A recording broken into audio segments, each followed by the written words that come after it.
Inside the Magic, show number 480 for June 15th, 2014. Hi, I'm Rob Paulson. I'm Raphael. Cam Clark, Leonardo. Barry Gordon, Donatello. Townsend Coleman, Michelangelo. And this is Inside the Magic Turtle Power! This is indeed Inside the Magic, and it is show 480 of Inside the Magic for June 15th. I am your host, Ricky Briganti, and that was indeed the original Teenage Mutant Ninja Turtle voices, which I had the privilege of speaking with just a few days ago, which I was thrilled about because I'm a huge Ninja Turtle fan. So more from them a little bit later in the show as to why they're even on the show. Well, you'll find out. Of course, in addition to that, we have lots of other fun Disney and theme park news and plenty more. Before we get to all of it, I invite you to visit our website at InsideTheMagic.net. There you'll find all of our podcasts, videos, photos, news, articles, and a whole lot more. And if you ever have any news, tips, questions, comments, or anything else that you want to send in, you can always do so by writing to me at Ricky@InsideTheMagic.net, or you can call and leave a message at 407-494-4ITM. That's 4486. And now, let's get on with the show. This week's episode of Inside the Magic is brought to you by Magical Travel. Book your summer Disney cruise with Magical Travel and receive a shipboard credit to use while you're on your vacation. You're going to want to book now for the best availability and pricing by calling Magical Travel today at 866-207-8387 or visit them online at magicaltravel.com to receive a free price quote. And when you do that, be sure to mention Inside the Magic to receive your free Disney gift card for qualifying bookings when you book your Disney vacation with Magical Travel.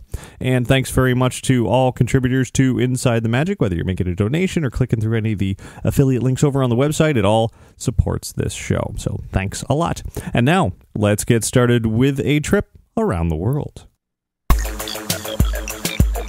Let's jump right into this week's news, starting with California this week at Disneyland, where now playing just ahead of Mickey's Soundsational Parade daily at Disneyland is a Frozen pre-parade. Apparently, it's only taking place in the earlier showing of the parade for some reason. It's not ahead of all of them, so don't make that mistake and expect to see the Frozen characters in the parade later on in the day. But if you don't want to wait for the hours and hours and hours it takes to meet Anna and Elsa in Fantasyland in the park, you can now see them on their new float, an icy float, ahead of Mickey's Soundsational Parade. They're accompanied by an animated Olaf, who actually says a few things as the float goes by. There's also an instrumental version of Let It Go playing in the background, and it's certainly a welcome addition to that park because we've had Anna and Elsa in our parade since the Festival of Fantasy debuted a few weeks ago. Now Disneyland can say the same thing for theirs. So here is what the Frozen pre-parade sounds like, bringing Anna, Elsa, and Olaf through Disneyland.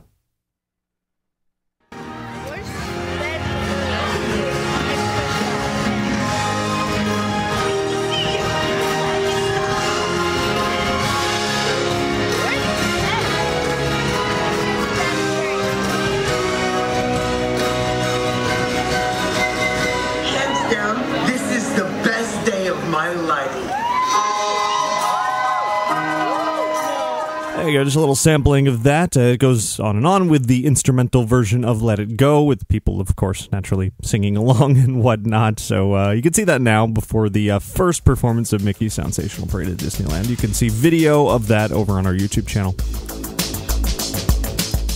Now, we know that Marvel's next film is Guardians of the Galaxy, coming out this summer. Well, it was announced this week that both at Disneyland and Walt Disney World, there's going to be an extended sneak peek in 3D coming beginning July 4th. Now, at Disneyland, things get a little interesting because this sneak peek of Guardians of the Galaxy is going to temporarily replace Captain EO in the Magic Eye Theater in Tomorrowland. It's going to feature special effects going along with it, but Disneyland does emphasize that Captain EO is expected to return later on once Guardians moves out. Whether or not they're telling the truth there or if this is just a convenient way to get rid of Captain EO from the park is unclear, but they claim that Captain EO will be coming back. Walt Disney World's version of the Guardians of the Galaxy preview will be playing in the ABC Sound Studio at Disney's Hollywood Studios, likely without those special effects. Seems like Disneyland always gets the cooler version of these extended sneak peeks. Of course, Guardians of the Galaxy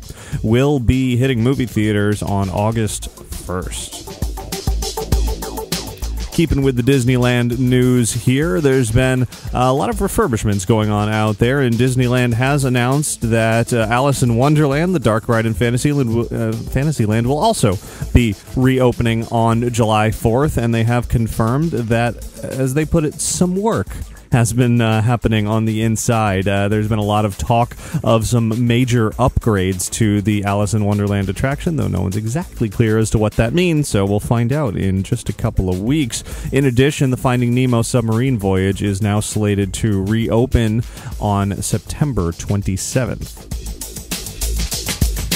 Now let's jump back out here to Walt Disney World. Star Wars Weekends wrapped up this weekend, but if you'll recall, recently, the most exciting of all of the Star Wars weekends was when Mark Hamill, Luke Skywalker himself, was out here offering some very entertaining conversations with host James Arnold Taylor. Now, I had played for you here on the show his conversation between the Joker, who he has voiced for many years, and, of course, Luke Skywalker. Well, that video has just absolutely swept across the internet. It is something like over 700,000 views of that little clip that I shot of Mark Hamill. And, in fact, it spread so far, so quickly, that just 2 days after that happened on the Friday of Star Wars Weekends. Well, just 2 days later on Sunday, during the final conversation with Mark Hamill in Disney's Hollywood Studios, Mark even actually mentioned that particular YouTube video, my video, during that presentation. So here, I'm going to play a little audio clip. This is courtesy of Rob Bearden over at Mickey Updates. He was there to record that presentation. It's pretty amusing to hear what Mark Hamill has to say.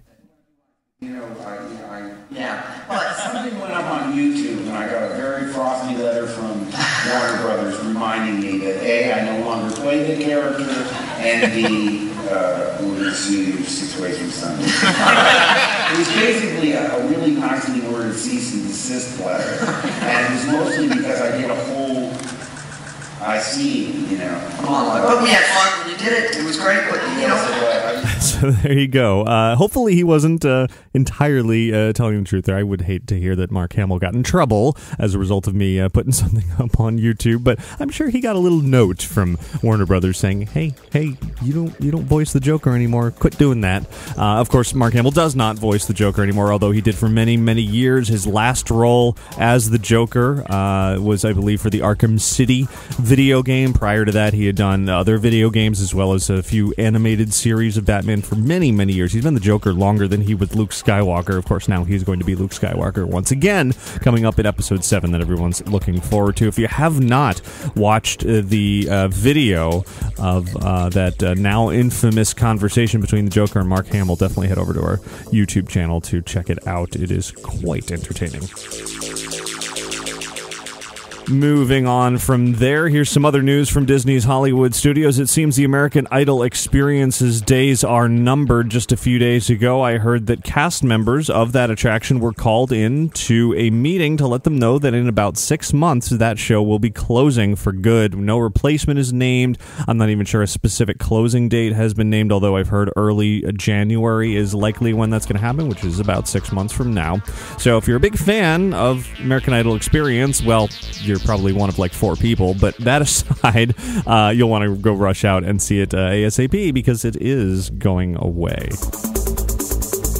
But here's something that has made a surprise return over at Epcot. The old Odyssey restaurant is open, but not for the long haul. It opened in honor of the World Cup. It's including some special food and drinks and merchandise and the ability to watch the World Cup games there inside Epcot. It's going to be open for about a month, and who knows what it'll be used for after that. But if you were ever a fan of that piece of old Epcot history, you can head in there now. Now, of course, My Magic Plus and Fast Pass Plus are a big part of a daily trip at Walt Disney World now, where there's some additional changes coming up that could be quite a fun and useful addition to the whole system. A test is about to take place at select hotels at Walt Disney World. It's going to be Contemporary, Bay Lake Tower, Port Orleans, Pop Century, and Animal Kingdom Lodge. And this test is going to basically eliminate the need for checking in when you get to the hotel. Of course, right now, if you book a Walt Disney World vacation package, you get your Magic Band sent to you in advance if you're staying at one of the Walt Disney World hotels. Now, since you already have your Magic Band, which is your room key, there really is no need to check in so much. So now they are testing the ability for people to just get the Magic Bands in advance, show up to the hotel, already know what room they're going to be in, and just go straight to that room instead of doing anything at the front desk. That sounds like a great way to start a trip, but it is just a test. It's going to be happening between June 16th and June 28th, and after that, I guess Walt Disney World will determine if it was successful, and then, if so, roll it out to everywhere else. Speaking of hotels, a new one has opened at Walt Disney World. It's called the B Resort Orlando. That's right, the letter B Resort Orlando. It's a Walt Disney World Good Neighbor Hotel in the downtown Disney area, formerly the Royal Plaza Hotel. You might be familiar with that one. Well, that one is no longer. It is now the B Resort Orlando, and it's kind of in a soft opening phase because everything isn't quite done yet, but guests are staying there already. The official grand opening will follow later this summer. I had a chance to walk around, see the rooms, sample a little bit of food, and kind of get an idea of what this whole hotel will be like when it is done. It's a very modern, sort of minimalist, contemporary look to it. Very clean lines, a lot of white everywhere, and touches of blue, which is kind of their signature color. Speaking of touches, in the lobby there are large touch screens, pretty handy, where you can not only access airplane information, print out your boarding tickets. You can even have your information texted or emailed to you if you want to save the environment a little bit and not print anything. You can access maps on there and get an idea of what's around you and how to get there. Pretty handy. There are 9 different types of rooms at B Resort Orlando, from pretty standard ones all the way up to a massive master suite. It has both a 17-story tower as well as a connecting smaller lanai building, and in that lanai building are the hotel's most unique offerings, which are 20 family-friendly rooms with bunk beds, and they're located poolside, so you can open up, have your own little private seating right there by the pool, and access directly to the pool, which is pretty nice. If you are up in the tower, however, you get great views of the surrounding area, particularly overlooking downtown Disney, soon to be Disney Springs. In fact, while I was at the sort of opening event for B Resort Hotel, one of the officials there specifically said March is when downtown Disney is going to be renamed to Disney Springs. I think that's the first time I've heard an actual time frame nailed down to a month, so take that for what you will. The Wi-Fi there is pretty fast, got about 5 megabits down, which was not bad at all for being free Wi-Fi. There's a zero entry pool that still needs a little bit of work. They are working on it. Some areas that are not open quite yet but will be very soon are the Be Indulged Spa. They'll have 4 treatment rooms, couples therapies, hair salon, nail boutique, relaxation lounge, locker rooms, fitness center. There's also a restaurant coming soon there called American Q, which is a barbecue restaurant developed specifically for this hotel. I had a little bit of the sampling of some food from the chefs who were creating this restaurant, and the food was absolutely phenomenal, so I cannot wait to go back and try American Q when that opens soon as well. But for the most part, other than the spa and the restaurant and a little bit of work left to do on the pool, the B Resort Orlando is now open and certainly available for booking. Now let's hop over to Universal Orlando, where a lot of exciting things are certainly going on over there, leading into this week's big unveiling of the Wizarding World of Harry Potter Diagon Alley. Just a couple of days from now is when the big media preview event is going to take place. Still no grand opening date announced yet, although this week a date did pop up on the Universal Orlando website briefly before it was taken down. It said June 30th, but Universal quickly came back and said, no, that's not correct. Whatever you saw wasn't correct. So we don't know what to believe at this point. But stepping back a little bit, it's worth mentioning that Universal Orlando is now offering free Wi-Fi at both of its theme parks as well as throughout City Walk, in conjunction with its new mobile app that does a lot of the same things that My Disney Experience does, as far as GPS tracking around, so you can see where you are in the park, and offering you real-time wait times when you're in the park and all of that. So pretty handy there. Of course, free Wi-Fi is a good thing in the parks. Now, as far as Diagon Alley goes, we got a little bit more of a peek as to what's going on in there this week, as the construction walls came down around the London waterfront embankment area. You couldn't walk through there yet. Certainly couldn't walk into Diagon Alley, which is completely hidden behind these London facades. But the London area looks great, highly detailed, and I can't wait to step behind it and see everything that's going on back there. Now, something else that has popped up throughout the original Wizarding World, the Hogsmeade Village, are these little medallions on the ground that have instructions on how to wave a wand and cast a spell. And this is pretty much confirmation of the long-rumored interactive wands that should be going into both Hogsmeade and Diagon Alley. Now, Universal hasn't officially announced or confirmed these yet, but these little medallions on the ground pretty much do that, because they're all placed right in front of animated items in windows. They're basically retrofitting anything that was animated in the windows of Hogsmeade now seems like it's going to be triggered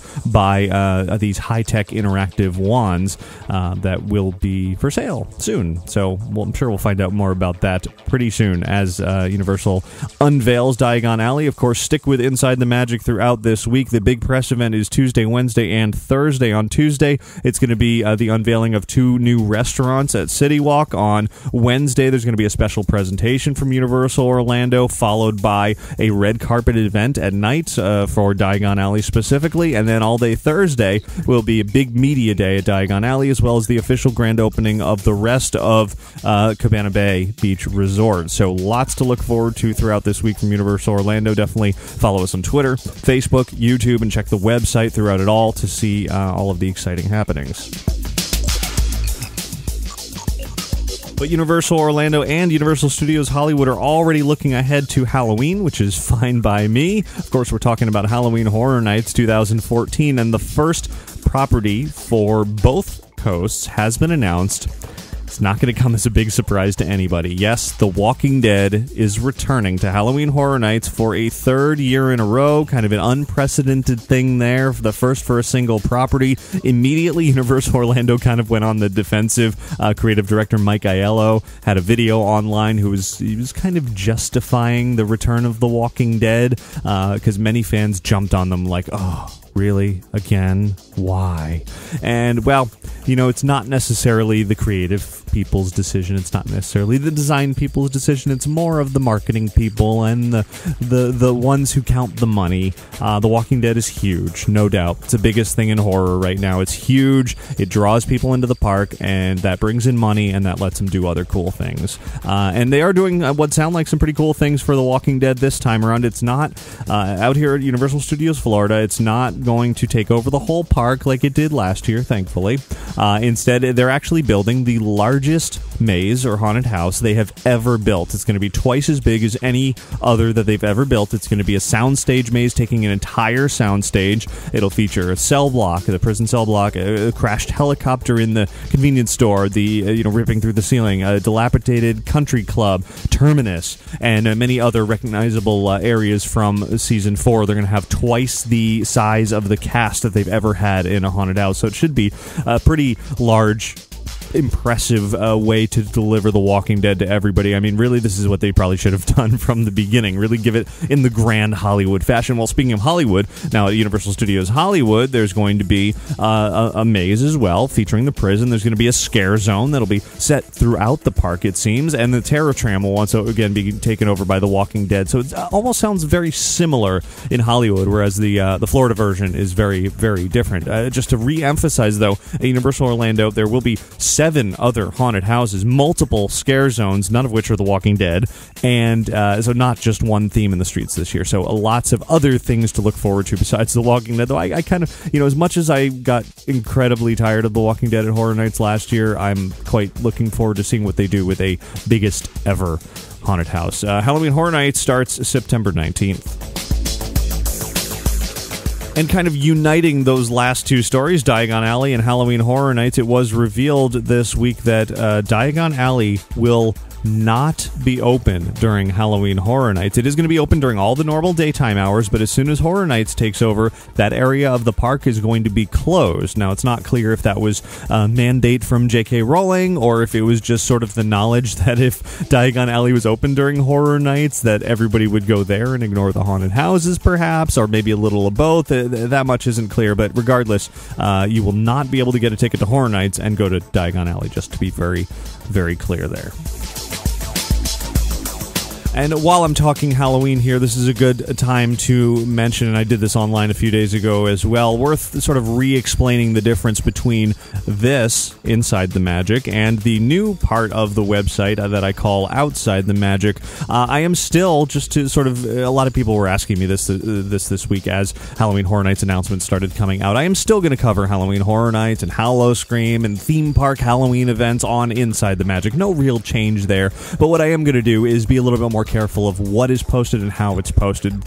Try to take things that are particularly sensitive, that stretch beyond being family friendly, really graphic imagery and things like that. That type of thing I'm now going to pull away and put over on Outside the Magic in an effort to keep Inside the Magic as family friendly as possible. I can still offer a general event overview here, but Outside the Magic will be the place to sort of really get deep into all of that. So for those of you who are Halloween fans and want to see all of that, you can see it there, and those of you who are not, you can just pretend that doesn't exist. And I may even spin off, and probably will spin off, and do some extra Outside the Magic podcasts as well to go really in depth on that. So those of you who keep writing to me every year and say, no, too much Halloween, I don't want any more of that, well, this is the solution. You're not going to hear it that much here. It'll be over there for those who do want to hear it. So there we go.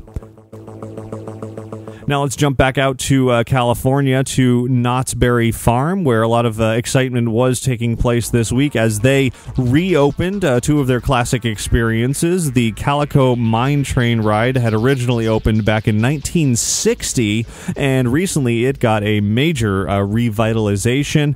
They recently upgraded and enhanced the Timber Mountain log ride. It was so successful they decided to do the same thing even more so with the Calico Mine Train ride, with the help of Garner Productions, offering new special effects and audio animatronics.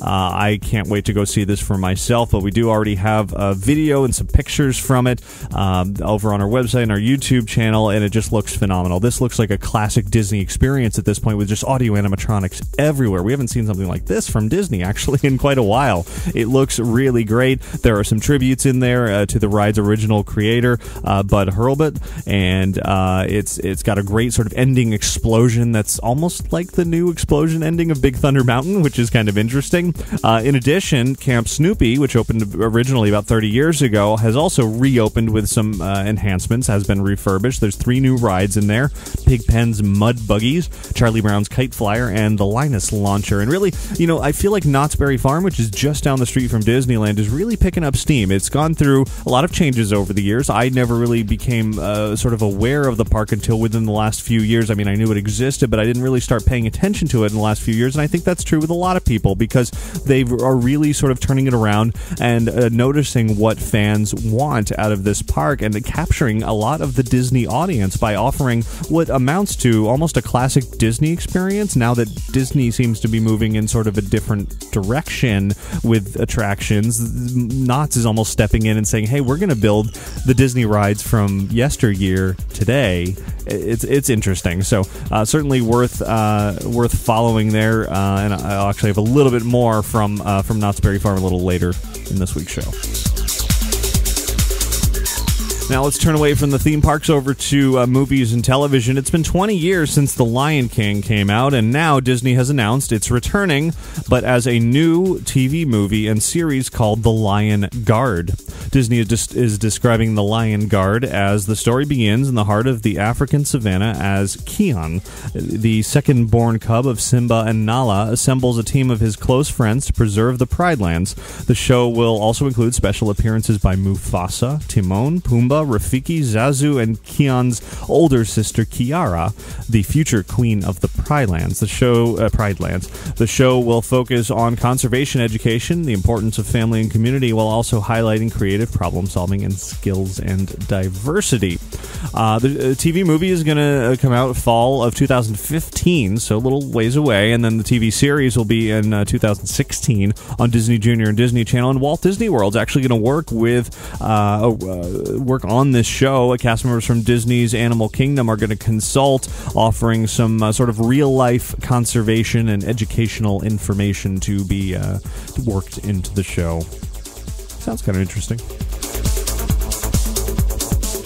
Now in the world of comics, very exciting week as the first Figment comic has hit store shelves from Disney Kingdoms and Marvel. It is the second title in the Disney Kingdoms line, following Seekers of the Weird, and in my opinion, Figment even better than Seekers of the Weird. I read through the first issue, and when it ended, I was like, no, I want more. It's actually really, really well written, really well drawn. If you are a fan of Dreamfinder and Figment and Journey into Imagination, you have to go find... I actually have a digital copy of this because I haven't been able to find a physical one yet because they're sold out everywhere. I'm sure comic stores will get more in and they'll sell out quickly because it is actually a really enjoyable read. The young inventor that we know as Dreamfinder in the comic is called Blarian Mercurial, and of course he accidentally invents or creates Figment with one little spark twist, and from there it's just a page turner, and it's great. Seriously, if you are a fan of Figment at Epcot, you need to go find a copy of this or get the digital download from Marvel. It is just they've done a great job. Not only the folks from Marvel who've been working on it, but also Imagineers have had their hand in creating this, and it's obvious it has that Disney feel to it. It's just it's a wonderful comic that I really look forward to reading the rest. It's only going to be a 5-issue run. There's all kinds of variants for each one with Imagineer artwork, and it's just something that every Disney fan should definitely pick up. And to wrap up this Around the World segment, let me throw in a little bit of housekeeping here. First of all, we surpassed 150 million views on our YouTube channel, so thank you to all of you who have been watching our videos. Many more to come. Certainly Harry Potter this week, but much, much more in the future, so thanks very much for all of that. And here's something pretty fun that I have finally, after 9+ years of doing Inside the Magic, I finally own InsideTheMagic.com. Yes. It just forwards to InsideTheMagic.net for now. I think I'm just going to stick with InsideTheMagic.net because I've been saying it for so long, but for the many, many, many people who have accidentally gone to the .com version, finally the opportunity fell into my lap to snatch up that domain. So no longer giving ad dollars to somebody else, whoever previously owned that. I can finally say, yes, you may visit InsideTheMagic.com, but .net is preferred. So... that'll do it for your news from around the world this week.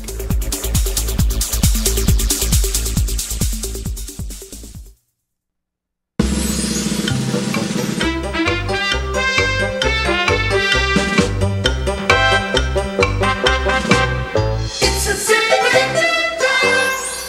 tip for today.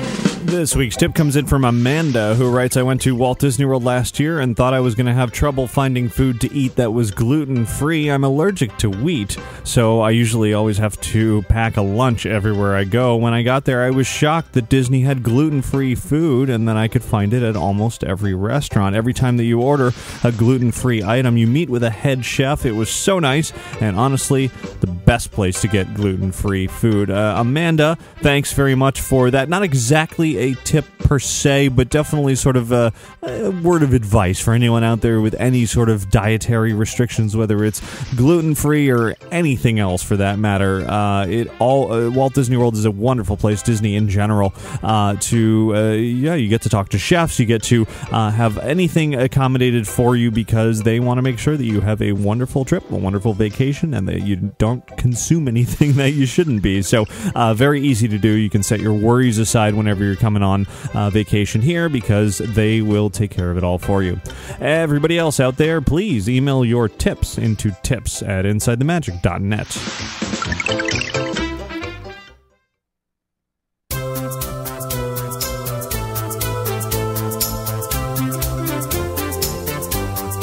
This week out in California was the big E3 conference, the annual event of all things video games, new and exciting. Certainly lots of announcements throughout the world of video games. Focusing in on Disney, there was definitely some exciting things to see. I was not there personally, but Jeremiah Dawes was there covering it for Inside the Magic.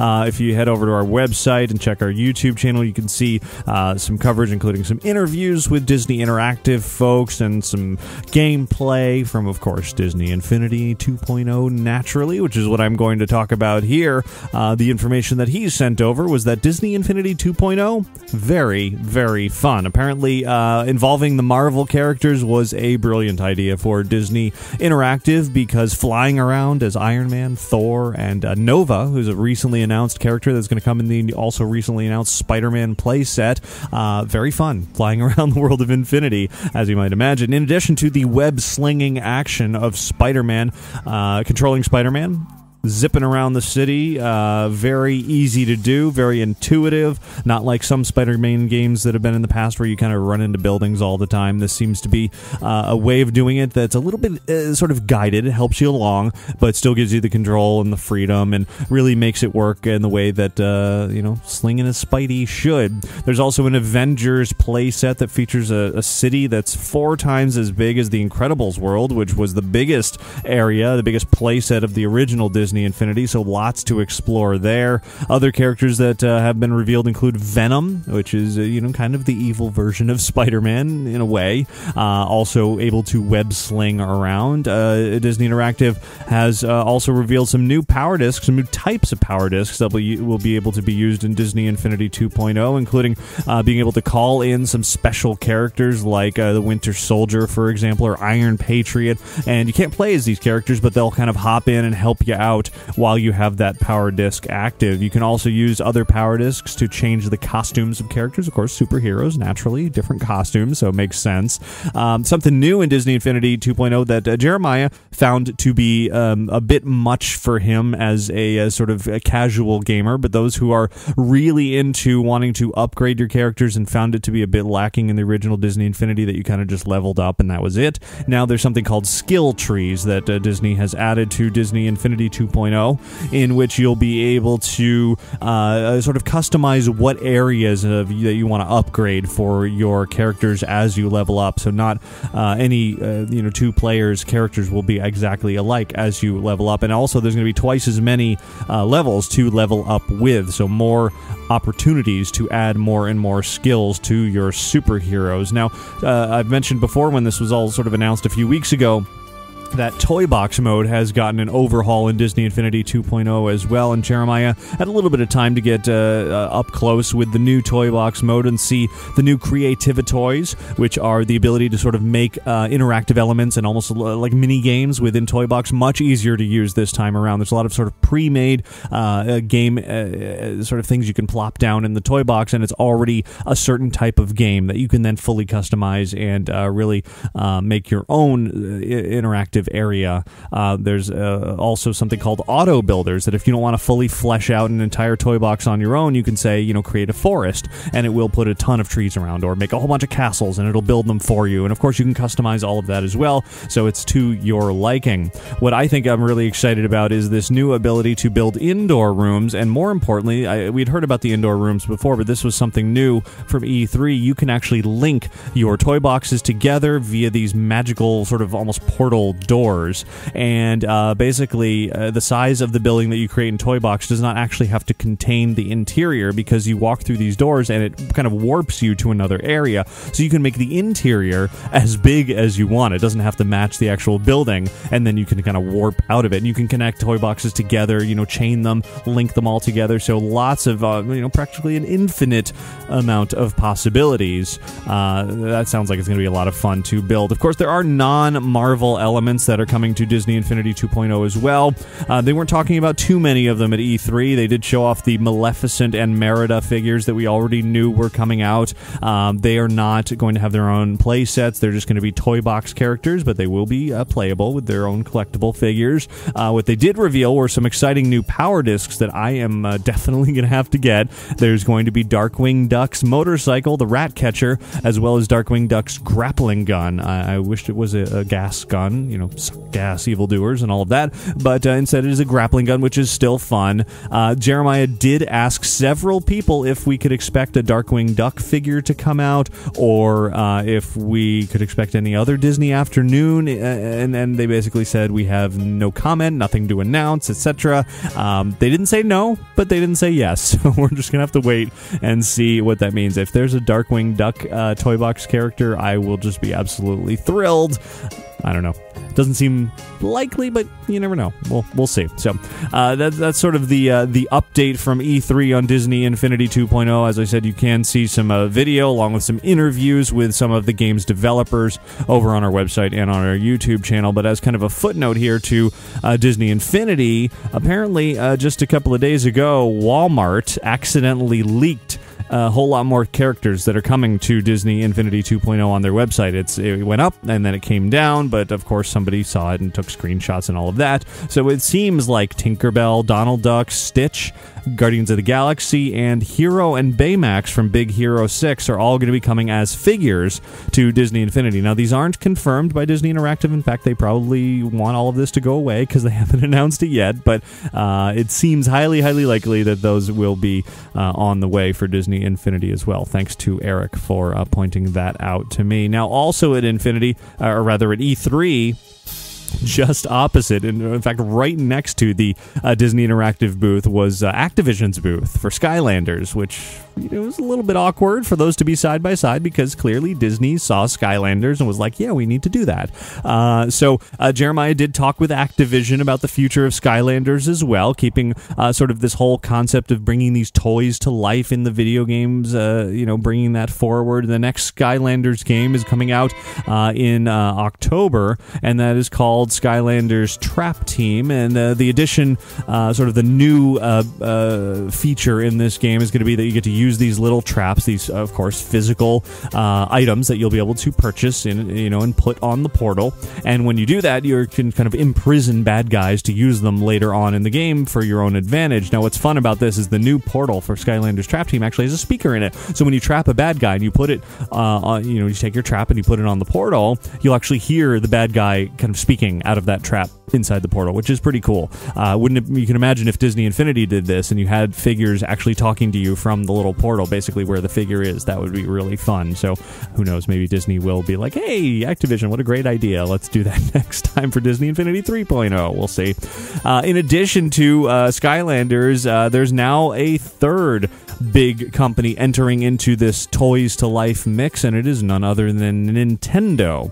At E3, Nintendo announced Amiibo. That's A-M-I-I-B-O, all in lowercase letters, and that is Nintendo's line of figures that you'll be able to use with video games. The figures include Mario and Sky Fox and the Wii Fit Trainer and Samus and Link, and all the famous Nintendo characters are there. Donkey Kong, and they are same sort of figures as Skylanders and Infinity, little vinyl figures, pretty much the same look, same feel, same size. They'll be compatible with both the Wii U and the 3DS. Now here's where Nintendo is differentiating itself. It's not just using these figures in one particular game, but rather in a whole bunch of different games. You know how Nintendo likes to use Mario in a ton of different games. Well, you're going to be able to put these figures, sort of tap them up against your controller in order to have the character appear in Super Smash Bros. Or Mario Kart 8 or a number of other games in the future that they haven't announced yet. So really fun to watch how this industry is changing and building. It started with Skylanders, and then Disney Infinity came along, and now Nintendo's coming along, and who knows how many other video game companies will also jump in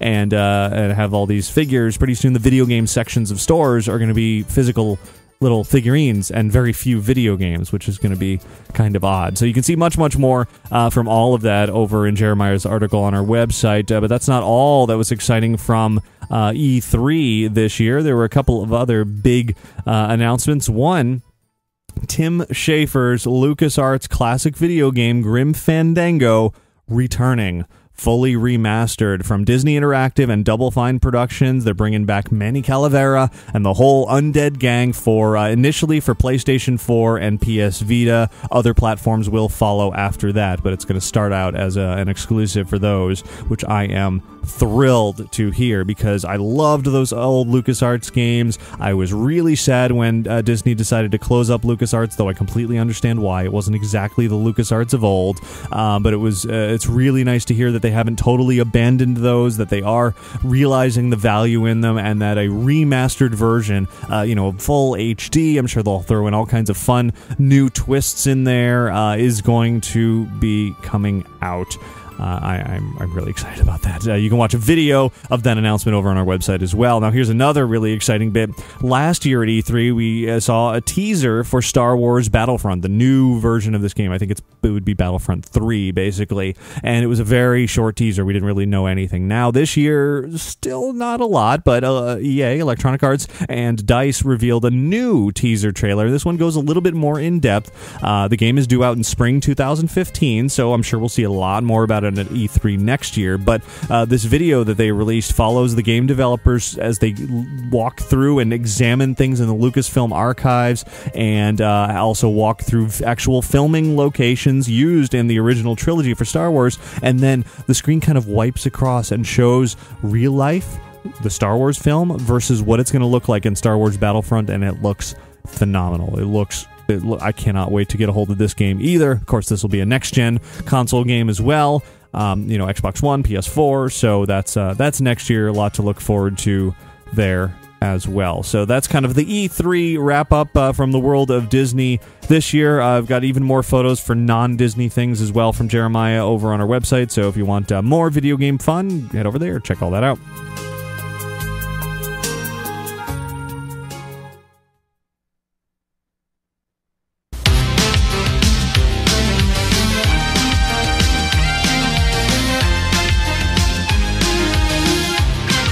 Now, at the top of the show, you heard the original voices for the Teenage Mutant Ninja Turtles, giving us a very special introduction for Inside the Magic. Now, that is because those voices appeared at Nick Hotel here in Orlando over the weekend as part of TMNT Retro Weekend, a very special event that I had a wonderful time at. It was kind of the kickoff of the Summer of Shell at Nick Hotel. Which I love how that rhymes. It's continuing through September 1st, so quite a while, in celebration of Teenage Mutant Ninja Turtles at Nick Hotel. Now, over this special weekend, as I said, it was the original voice cast of the cartoon. That is voice actors Cam Clark, who played both Leonardo and Rocksteady, Townsend Coleman, who was Michelangelo, Barry Gordon, both Donatello and Bebop, as well as Rob Paulson, who was Raphael on the original cartoon back in the late 80s, early 90s, and also currently voices Donatello in the new incarnation of the show on Nickelodeon, which is wonderful. Rob Paulson has also done Disney voices like Don Carnage from Tailspin, and other. He was Pinky from Pinky and the Brain, and he was Arthur from The Tick, and in fact, one of the others, I think it was Townsend Coleman, was the Tick as well. Anyway, these guys are incredibly talented. The list goes on and on of the voices that they've done over the years, but this weekend was focused on the Ninja Turtles. The group, these four guys were taking pictures with the fans and signing autographs, and for me, as a huge Ninja Turtles fan, it was a wonderful, wonderful experience to be able to meet them and talk with them, which is what I want to share with you now. Some clips of, they had some Q&A sessions with fans, and it was wonderful to hear them do the Turtles voices, naturally. So you heard just a little snippet of that at the beginning of the show, but I do want to play even more of that for you now, just because, well, everybody loves Teenage Mutant Ninja Turtles, right? So here they are. You guys want to hear him do the voices? Is that what you want? Yeah! We haven't heard Rob or Shredder, you tin-faced geek! Get back here and taste cold turtle steel! A little out of breath. A little out of breath. Cold turtle steel. Say cowabunga. Cowabunga, dudes! Comes in handy getting a table at a restaurant. Yeah, you've been listening to my voice already, so it's just this, higher, that's all it is. That's Donatello. Hey, the turtle man is busted again. We gotta think of something fast! I'm trying to.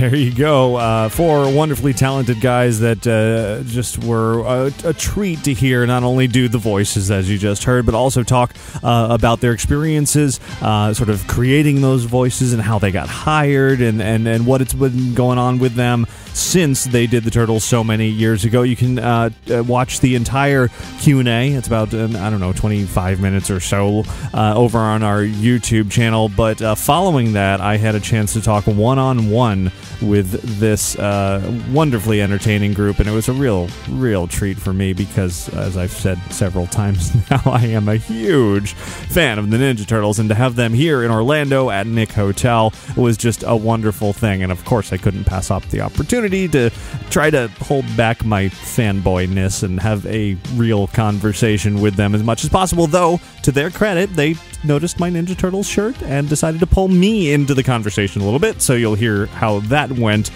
right now in my interview with the original voices of the Teenage Mutant Ninja Turtles.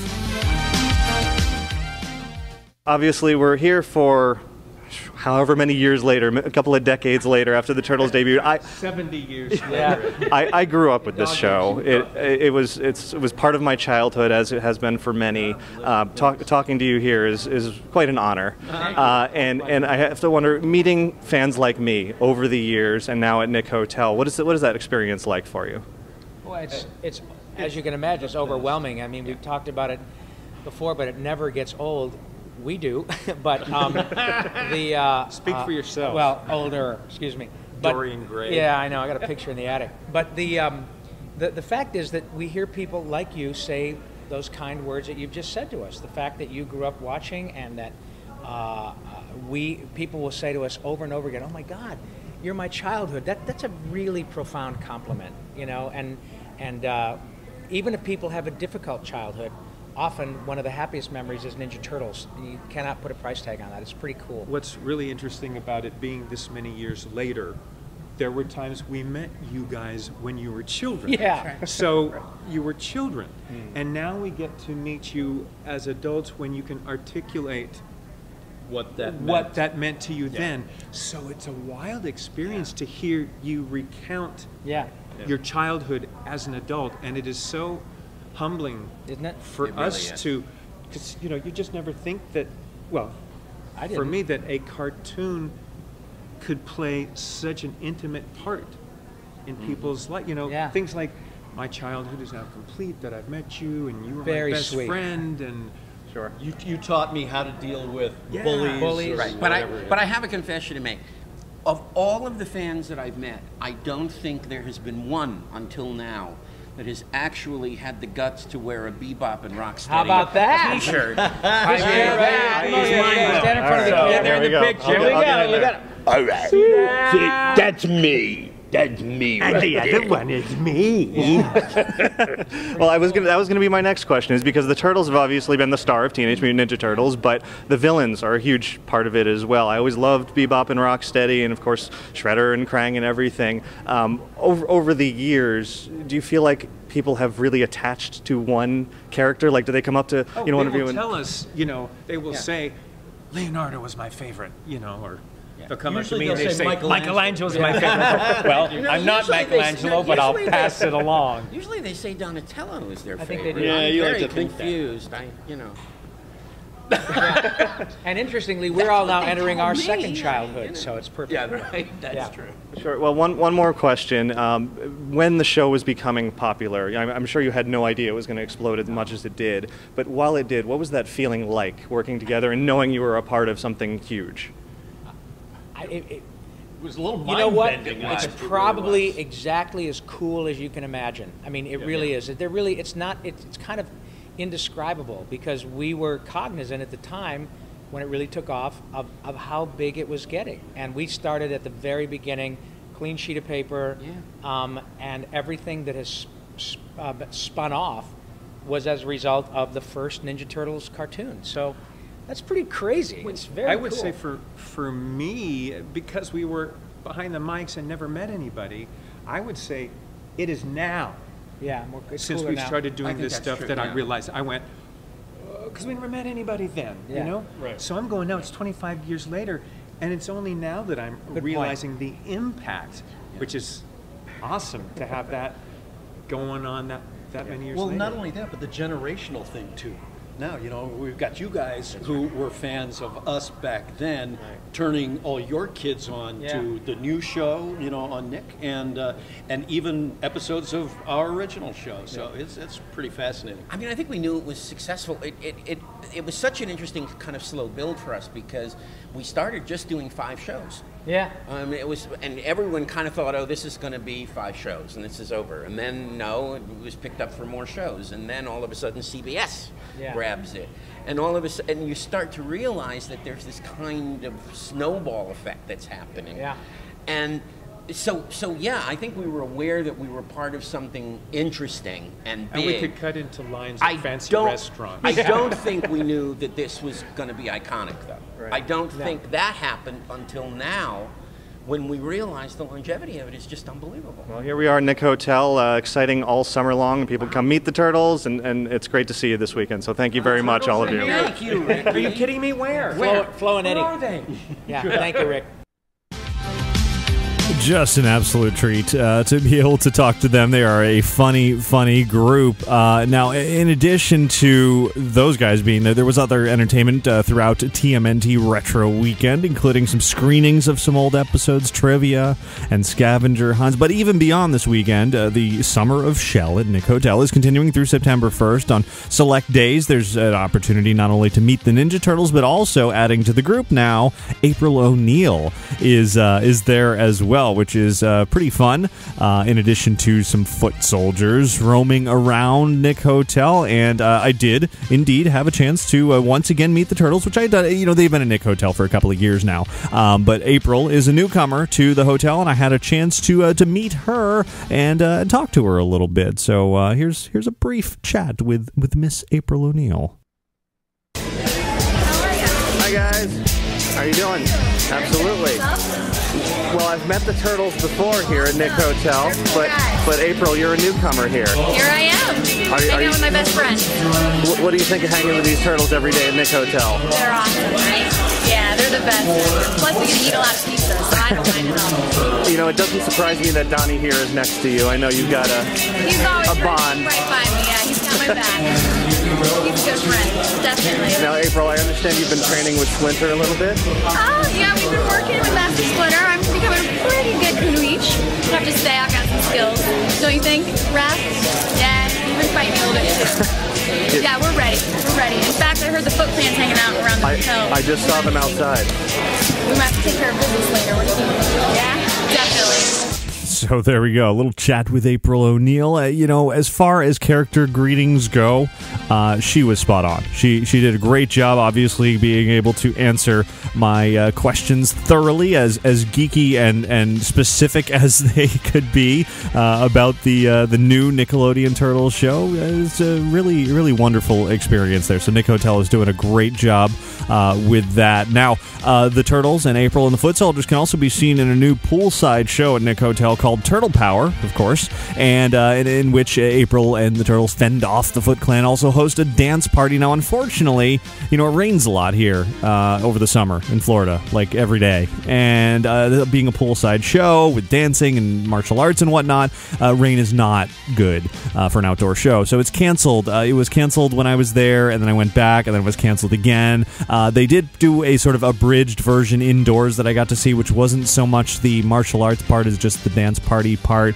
You can see a video of that over on our YouTube channel, but I really want to get back to see the whole thing. It's certainly one of those things that you have to keep in mind when going to Nick Hotel, is that entertainment only happens on select days. It's not every single day, and even on those days, it doesn't happen often, maybe just once a day, and the rain can swoop in and ruin your plans. So if you're a big Turtles fan like I am, don't get your hopes up too high, because it is a strong possibility that something like this could not work out for you while you are there, which is a little unfortunate. In addition, Nick Hotel has also unveiled some new Ninja Turtles themed family suites, and I use the word themed very loosely.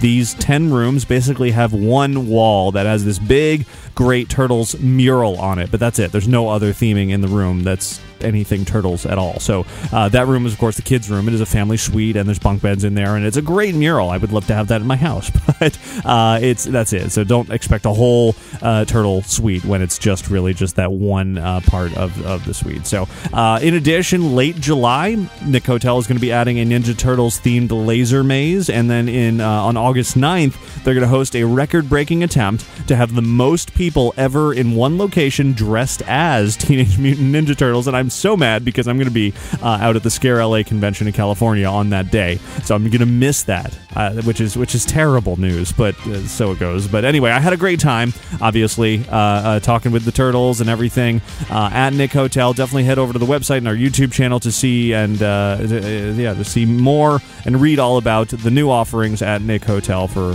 all you Turtles fans out there.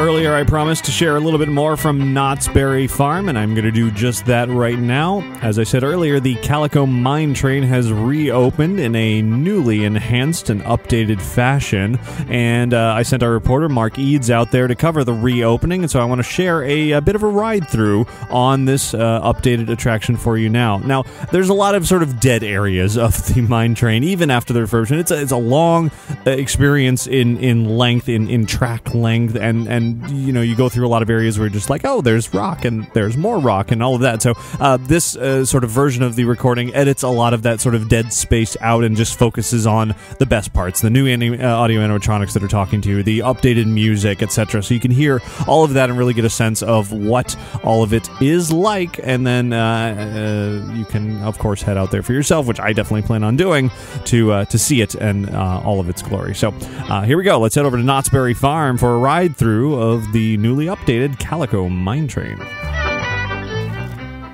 All aboard! They said it 2 years ago.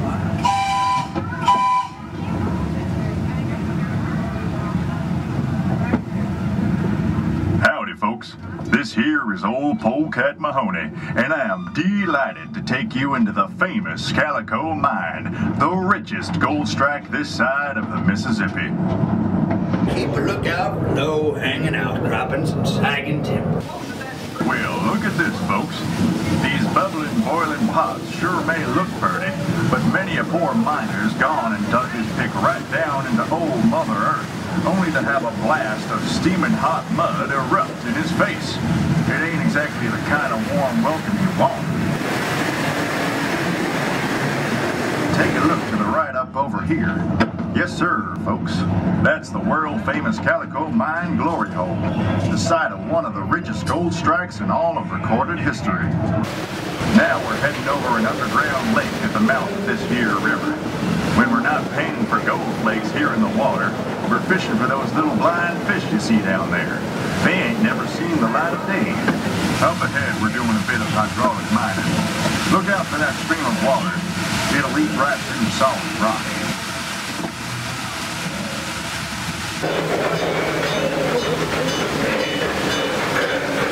Now we're getting to the 3,000-foot level in our square-set timber workshop. This type of modern technology makes all of this deep earth mining possible.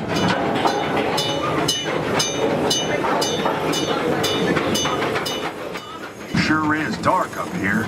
Say, driver, how about a little bit more light?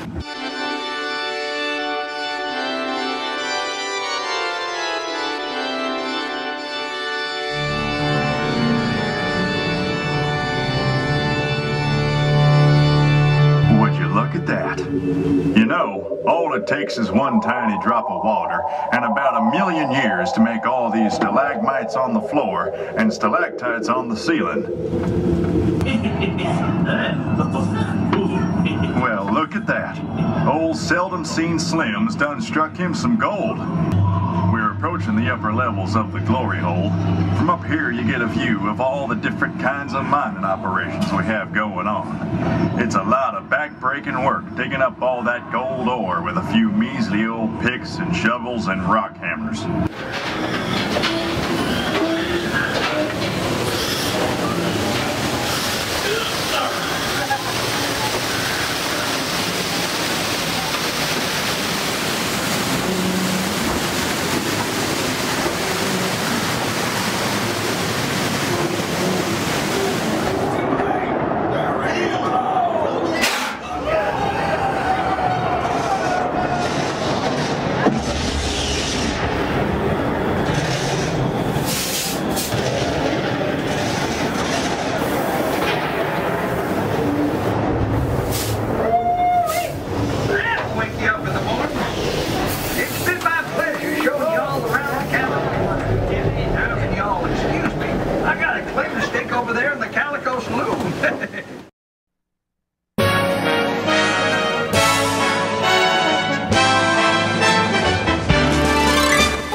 And here we are at the end of show 480. Quite the assortment of entertainment this week, from a little bit more from Star Wars Weekends to E3 to Knott's Berry Farm to Nick Hotel with the Ninja Turtles and plenty more. So hopefully you enjoyed sort of a trip all over the place. On the near horizon, of course, is absolute Potter mania. Cannot wait to step behind that big London facade and into Diagon Alley and experience Harry Potter and the Escape from Gringotts and all of the stores and all of the interactivity and Nocturne Alley and the restaurants and the live entertainment. There's just so much. So you can definitely count on a pretty big podcast next week after I've had a chance to see all of that this week and hopefully be able to announce an opening date for it all. They're billing the press event as a preview, so I would imagine at some point during all of that we'll have a chance to find out when it is officially opening to everybody else.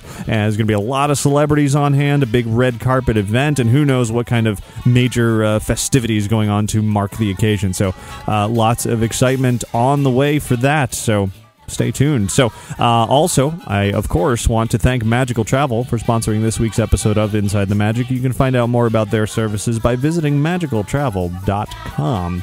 And certainly throughout this week especially, please follow us on social media. That's Twitter, Facebook, YouTube. Just add /Inside the Magic to any of those services, and you'll find the best way to stay up to date sort of as I'm in the parks, specifically in Universal for this week, and sending out all those live updates. And then at the end of each day, or whenever I get a chance during the day, I'll be posting things over on InsideTheMagic.net as well, or .com. I have that now. But .net, because that'll be sort of the summary of everything that is going on. And in addition to Potter, there are some other exciting things going on at Universal as well, some new restaurants, and who knows what else they might announce during their special presentation. So lots to look forward to this week. So stay tuned for all of that, and I do thank you for listening each and every week.